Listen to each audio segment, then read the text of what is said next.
जय श्री कृष्ण मित्रों आज जो मैं श्री मुकेश अंबानी जी की जन्म कुंडली अध्ययन आपके सामने लेकर के आया हूँ। गत दिनों कुछ माह पूर्व क्षमा चाहता हूँ आपसे, कुछ माह पूर्व मैंने श्री मुकेश अंबानी जी की जन्म कुंडली का विश्लेषण किया है, आप जाके देख सकते हैं। लेकिन उसमें वापस पुनः मैं ये वीडियो क्यों लेकर के आया हूँ, मैं इसीलिए ये वीडियो वापस लेकर के आया हूँ कि उसमें कुछ बातें जो मैंने बताई थी नहीं बताई थी उनको मैं विस्तार से इसमें बता सकूं और एक वास्तविक तरीके से सही तरीके से मैं आपको बता सकूं कि ग्रह किस अवस्था में बैठे हैं और किस प्रकार का रिजल्ट दे रहे हैं। यह ग्रह स्थिति अगर आपकी जन्म कुंडली में भी है तो 100% आप मेरे से लिख के ले लीजिए, आपको भी इस प्रकार के रिजल्ट ये देंगे ही देंगे। लेकिन किस अवस्था में देंगे, किस प्रकार देंगे, किस माध्यम से देंगे और कब देंगे, यह थोड़ा चर्चा का विषय है, मैं आपको बताता हूँ। देखिए, न तो श्री मुकेश अंबानी जी ने मुझसे संपर्क किया मेरे दिए गए फ़ोन नंबर पर फ़ोन करके कि आप मेरी जन्म कुंडली अध्ययन कीजिए। यह सिर्फ मैं आपको समझाने के लिए बता रहा हूँ कि ऐसी कौन सी ग्रह स्थिति है जिन्होंने उस स्थिति ने श्री मुकेश अंबानी जी को यहाँ तक पहुँचाया, और क्या ये स्थिति आपकी जन्म कुंडली में भी है। आप भी क्या वहाँ तक नहीं तो कहाँ तक पहुँच सकते हैं, क्या आप भी वहाँ तक या उनके दशांश या मध्यांश या पूर्णांश यानी उन तक या उनके मध्य तक या उनके 10 अंश तक भी आप पहुंच सकते हैं, यह मैं आपको आज बताऊंगा। ठीक है मित्रों, देखिए एक चीज़ मैं आपको बिल्कुल क्लियर कर देना चाहता हूं कि बहुत से ज्योतिषी और बहुत से ज्योतिषी के लिए क्या कहूँगा, मैंने स्वयं ने जब पुराना वीडियो बनाया तब मैंने कहा था कि देखो ये जो मुकेश अंबानी जी है या जितने भी बड़े बड़े जो लोग हैं, बिल गेट्स की मैंने कुंडली अध्ययन करी है और आने वाले समय में मैं श्री गौतम अडानी जी की भी कुंडली अध्ययन करूंगा। बहुत ही शीघ्र मैं उसके बारे में भी आपको बता देना चाहता हूं, क्योंकि आजकल वो भी बहुत ही उच्च स्तर पर चल रहे हैं धन के मामले में, तो मैं अवश्य उनके बारे में भी आपके ग्रहों की स्थिति के बारे में आपको अवगत कराऊँगा। तो मैं जो ये कहना चाह रहा था कि श्री मुकेश अंबानी जी के बारे में उनकी कुंडली के बारे में एक चीज़ आपको बता देता हूँ कि देखिए, आज जो मैं मुकेश अंबानी जी की कुंडली लेकर के आया हूँ और मैं इनमें जिन योगों का, राजयोगों का आपके सामने वर्णन करूँगा, कुछ दुर्योग भी है उनका भी वर्णन करूँगा। तो एक चीज़ आप ध्यान से समझने की कोशिश करना, अगर आपकी जन्म कुंडली में भी ये है, मान लीजिए ये योग आपकी जन्म कुंडली में भी है, तब आपको ऐसा आभास होगा कि क्या है, क्या बातें कर रहे हैं ये। मेरी जन्म कुंडली में है, मैं कहा मुकेश अंबानी, मुझे तो कोई जानता नहीं है, मैं इतना बड़ा आदमी तो होने की पूरे इंडिया लेवल पे मेरे इस तरह की बात। देखो मित्रों, मैं एक चीज़ बताता हूँ, मैंने ये पहले भी कहा था, आज फिर कह रहा हूँ, यह सब प्रारब्ध का खेल है। प्रारब्ध यानी जो आपने पूर्व जन्म में किया है सब वो लौट करके हमारे पास वापस आता है। तो क्या ये सिर्फ प्रारब्ध का खेल है?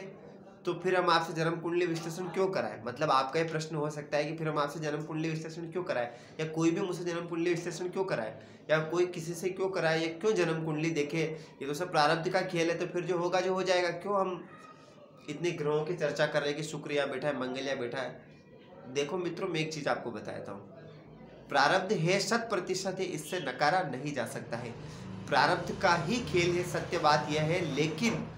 लेकिन मेरे शब्दों को आप ध्यान से सुनिए और समझिए, ये प्रारब्ध का खेल है तो प्रारब्ध वहीं तक सीमित है कि आपने किस परिवेश में और किस घर में आपने जन्म लिया है, किसके यहाँ पर जन्म लिया है, आपका प्रारब्ध वहीं तक है केवल।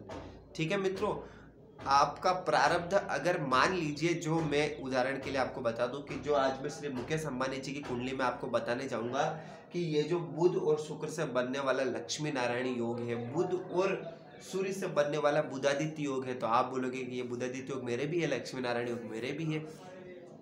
मित्रों, श्री मुकेश अंबानी जी का प्रारब्ध इतना प्रबल था, इन्होंने अपने जीवन में उच्च कोटि के इतने उच्च कोटि के कर्म किए थे इससे पूर्व जन्म में या इससे पूर्व जन्म में, कि इनको श्री धीरू भाई अंबानी जी के यहाँ पर जन्म मिला।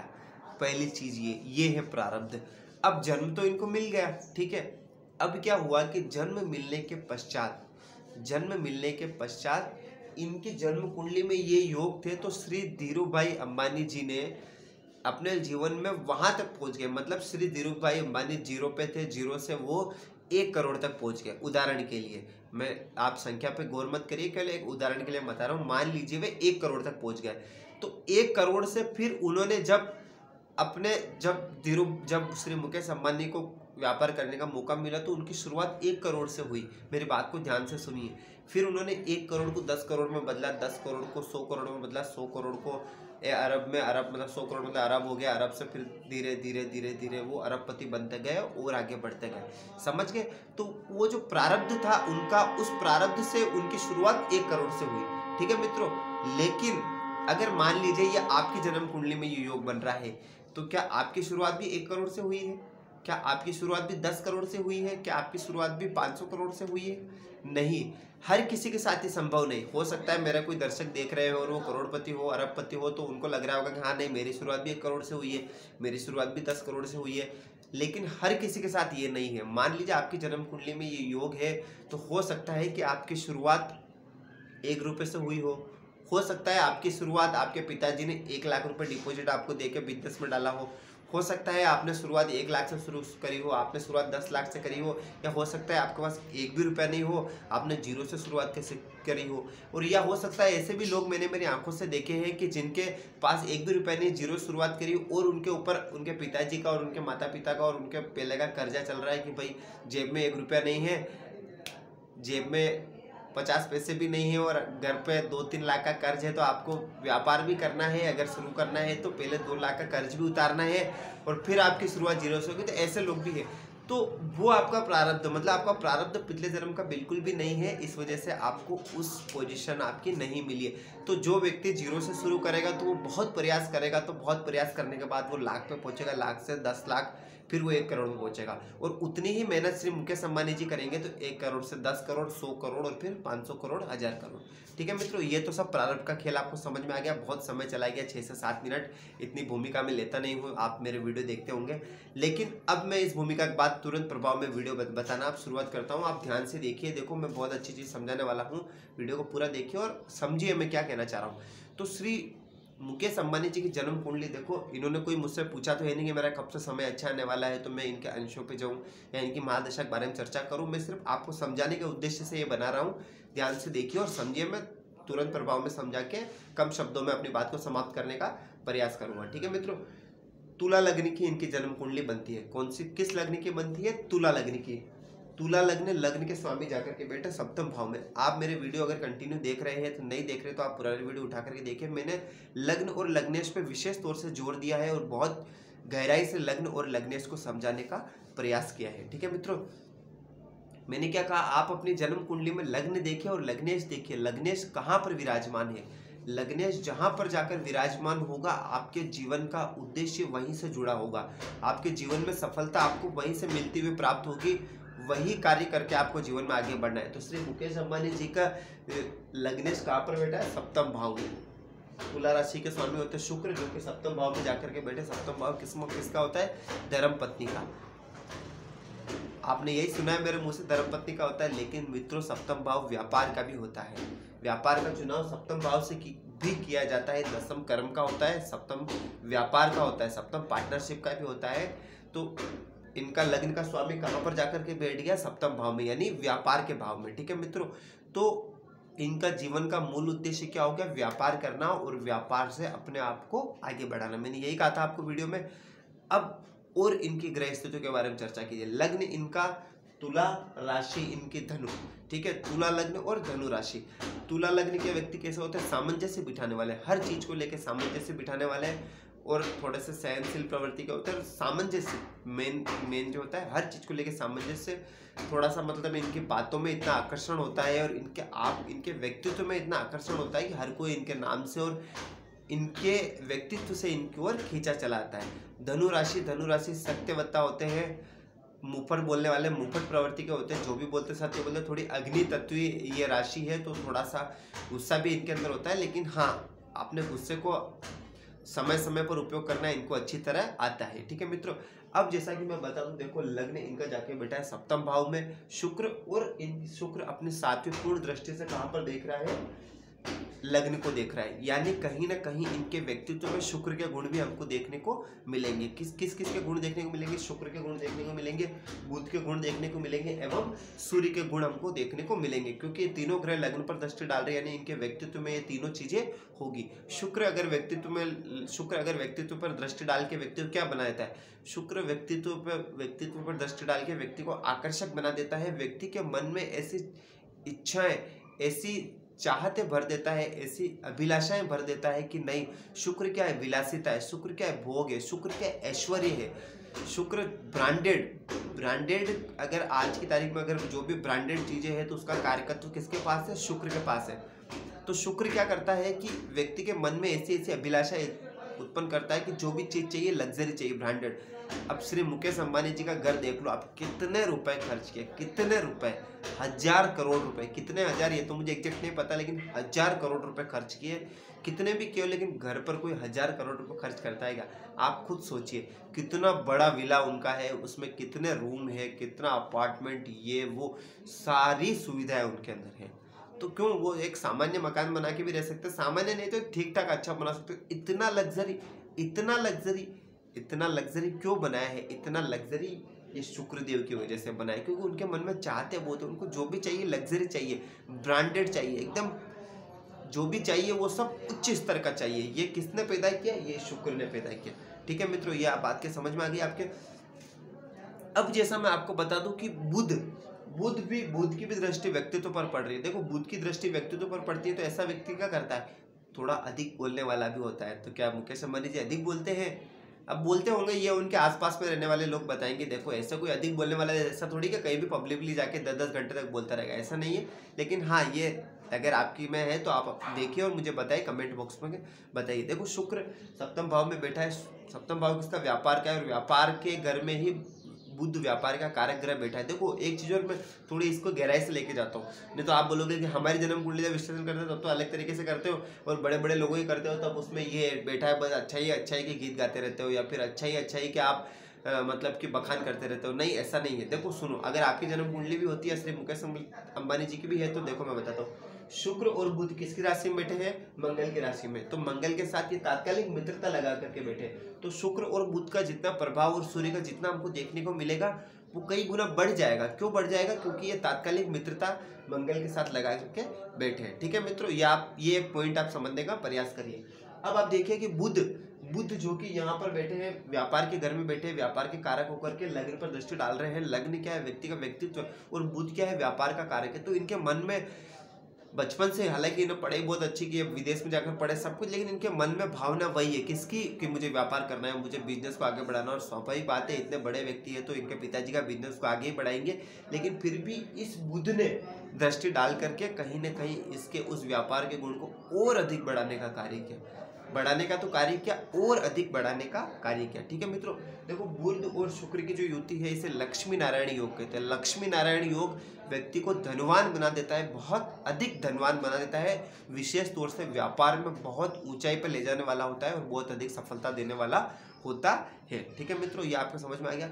अब देखिए अब देखिए एक चीज देखो, सूर्य जो कि सप्तम भाव में उच्च के होकर के बैठे हैं।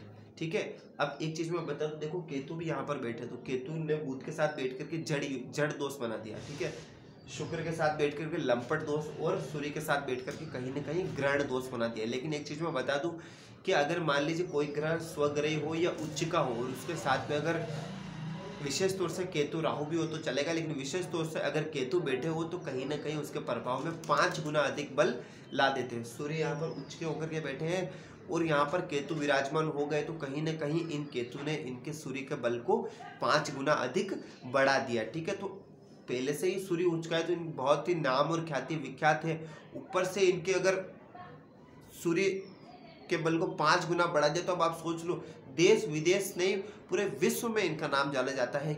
तो ये किस वजह से हुआ? इस केतु ने इनके 5 गुना भाव को अधिक बढ़ा दिया, बल को अधिक बढ़ा दिया। ठीक है मित्रों, अब सूर्य के साथ केतु बैठे तो क्या एक साथ ग्रहण नहीं लगा होगा? 100% ग्रहण लगा होगा। ग्रहण का प्रभाव भी इनके अंदर देखने को मिलता होगा। प्रभाव कैसे ग्रहण का देखने को मिलता है कि देखो, कहीं ना कहीं सूर्य क्या करता है, नाम, प्रसिद्धि, ख्याति, उसमें कहीं ना कहीं थोड़ा अवरोध लाने का कार्य करता है, थोड़ा सा बाधा या थोड़ा सा कलंकित तो मैं नहीं कहूँगा, लेकिन हाँ थोड़ा सा नाम को बदनाम करने की कोशिश करता है। तो क्या श्री मुकेश अंबानी जी के लिए आपने सुना नहीं है, हर व्यक्ति उनकी तारीफ करता है, हर व्यक्ति उनके लिए कहा जाता है, लेकिन कहीं ना कहीं जो उनके विरोधी है, विरोधी तो उनके कोई नहीं है, लेकिन हाँ फिर भी जो उनको विरोध में देखते हैं तो उनको कहते हैं कि इनका तो किसी राजनीति के साथ जुड़ करके इन्होंने इतना नाम कमाया है, ऐसा वैसा। तो कहीं ना कहीं ये जो केतु है ये कहीं ना कहीं थोड़ा इनके नाम में कमी लाने का भी कार्य कर रहा है, लेकिन जिस गति से 5 गुना अधिक इनका नाम बढ़ रहा है उस गति से इनका नाम बदनाम नहीं हो रहा है और नहीं होगा, क्योंकि ये अच्छाई को अधिक बढ़ावा दे रहा है, बुराई को थोड़ा कम बढ़ावा दे रहा है। लेकिन हाँ फिर भी थोड़ा सा आप देखेंगे, देखो रतन टाटा जी के साथ ऐसा नहीं है, रतन टाटा जी के साथ आपको ऐसा सुनने को नहीं मिलेगा कि ये इस राजनीतिज्ञ के साथ जुड़कर इन्होंने इतना बल हासिल कर लिया ये वो, लेकिन इनके साथ जुड़ रहा है। क्यों जुड़ रहा है? क्योंकि ये सूर्य के कारण ये ऐसा इनको देखने को हो रहा है, क्योंकि सूर्य और केतु के कारण इनकी जो ग्रहण वाली स्थिति बन रही है, इसलिए थोड़ी इनके नाम में कमी देखने को मिल रही है। कमी का मतलब थोड़ा बदनाम इनको लोग करते हैं, वैसे इनके बदनामी से इनको कोई फर्क नहीं पड़ता है, बहुत उच्च स्तर के आदमी है, क्योंकि सूर्य के बल को केतु ने 5 गुना अधिक बढ़ा दिया है। ठीक है मित्रों, अब मैंने ये सब चीज़ें आपको बता दी है। बुधादित्य योग उच्च कोटि का व्यापार भाव में बना है, तो अब कहना ही नहीं, सब कुछ इनको दे ही दिया है। ठीक है, अब मैं आपको बताता हूँ, देखो राहु लग्न में बैठा है। अब राहु लग्न में बैठा है तो आपने सुना होगा, मेरे मुख से सुना होगा या बहुत से विद्वान ज्योतिषियों के मुख से सुना होगा कि राहु लग्न में बैठ करके व्यक्ति के भ्रम की स्थिति ला देता है, कि व्यक्ति कब क्या करे क्या ना करे ये सोच के अचरज में पड़ जाता है, कैसे करे क्या न करे कैसे करे। तो इस बारे में थोड़ा सा उसके भ्रम की स्थिति रह जाती है। तो 100% मुकेश अंबानी के साथ भ्रम की स्थिति रहती होगी, मैं गारंटी के साथ कह सकता हूँ, दावे के साथ, क्योंकि केतु की दृष्टि में पड़ रही है राहु लग्न में 100%। लेकिन राहु लग्न में बैठ के व्यक्ति को बहुत ही व्यापार या मतलब एकदम शातिर दिमाग का बना देता है, भयंकरतम व्यक्ति के अंदर दिमाग आ जाता है, भयंकरतम। राहु का कार्य यही है, राहु मतलब या तो बहुत खतरनाक देता है, बहुत अच्छे से देता है, नहीं तो बिल्कुल एकदम साफ कर देता है व्यक्ति को। ठीक है, तो राहु ने इनके यहाँ पर बैठ के देखो कहीं ना कहीं भ्रम की स्थिति तो डाली है, लेकिन इनको बहुत ही शातिर दिमाग दे दिया है, बहुत ही एकदम उच्च कोटि का इनको दिमाग दिया है। लेकिन देखो राहु लग्न में बैठ करके अब इनके भ्रम की स्थिति डाली, ये तो 100% मैं श्योर कर रहा हूँ। तो अब कोई न कोई किसी न किसी गुरु के सानिध्य में ये बड़े हुए होंगे, कोई न कोई इनको अच्छा गुरु मिला होगा, कोई न कोई तो इनको, अब आप देखिए इनके बड़े बड़े एडवाइज़र कितने इनके साथ में रहते हैं, जो बहुत उच्च कोटि के, जिनके लाखों में पेमेंट है, वो सिर्फ इनको एडवाइस करते हैं कि सर आप ऐसा नहीं ऐसा करिए, ऐसा करोगे तो ये अच्छा होगा। तो वो इन सबकी एडवाइस लेके, ये भले खुद से निर्णय नहीं ले पाते होंगे, लेकिन उन सबकी एडवाइस लेके एक उच्च कोटि का स्तर का निर्णय लेते हैं और अपने जीवन में अपना नाम कमा रहे हैं। ठीक है मित्रों, अब ये उच्च कोटि का निर्णय ले कैसे पाते हैं? भ्रम की स्थिति तो है, ये इसलिए ले पाते हैं क्योंकि जो गुरु आप देख रहे हैं यहाँ पर 1 2 3 4 5 पांचवी दृष्टि डल रही चंद्रमा पर। चंद्रमा पर गुरु की दृष्टि का मतलब क्या हो? चंद्रमा है व्यक्ति का मन, और गुरु क्या है? ज्ञान। गुरु क्या है? अमृत है गुरु, ज्ञान नहीं अमृत है गुरु। तो अमृत की दृष्टि जब मन पे पड़ेगी तो व्यक्ति का मन भी अमृत की तरह हो जाएगा, यानी ज्ञान से परिपूर्ण, हर चीज को समझने वाला, कब कैसा तब तैसा, जब जैसा तब तैसा, कब कैसा मतलब कब क्या करना है, कब क्या बोलना है, कब क्या नहीं करना है, यह व्यक्ति को कहने की आवश्यकता नहीं पड़ती है। व्यक्ति अपनी बुद्धि से उच्च कोटि का समझदार बन जाता है और उसको सब कुछ आता है, उसको ज्ञान देने की तनिक भी आवश्यकता नहीं है। ठीक है मित्रों, ये श्री मुकेश अंबानी जी के साथ होता है।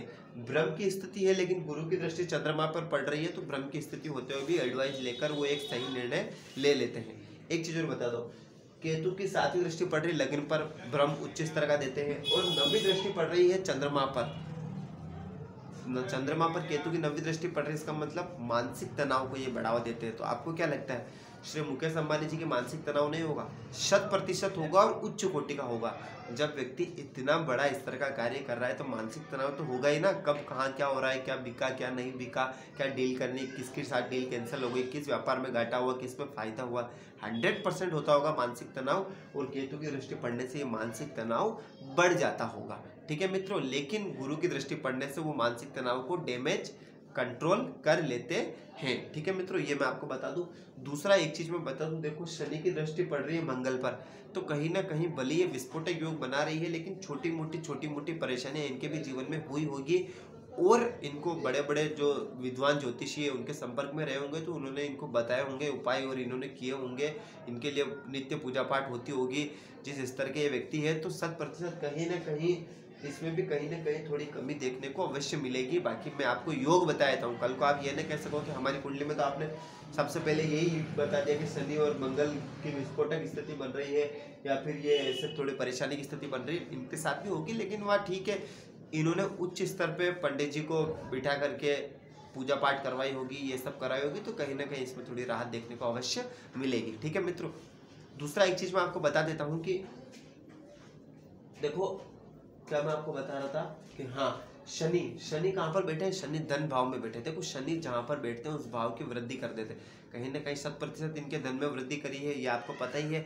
और शनि यहाँ पर बैठ करके कहीं ना कहीं पैतृक संपत्ति भी दिलाने का कार्य करते हैं, तो पैतृक संपत्ति इनको मिली है, आपको पता ही है, ये मुझे बताने की आवश्यकता ही नहीं है। और शनि यहाँ पर बैठ करके इनके पैतृक संपत्ति और धन को बढ़ाने का कार्य इसने अवश्य किया। ठीक है मित्रों, और लगभग मैंने आपको सारी इनकी जन्म कुंडली की जो मोटी मोटी बातें हैं, जो एक मोटी मोटी बातें हैं वो मैंने आपको बता दी है।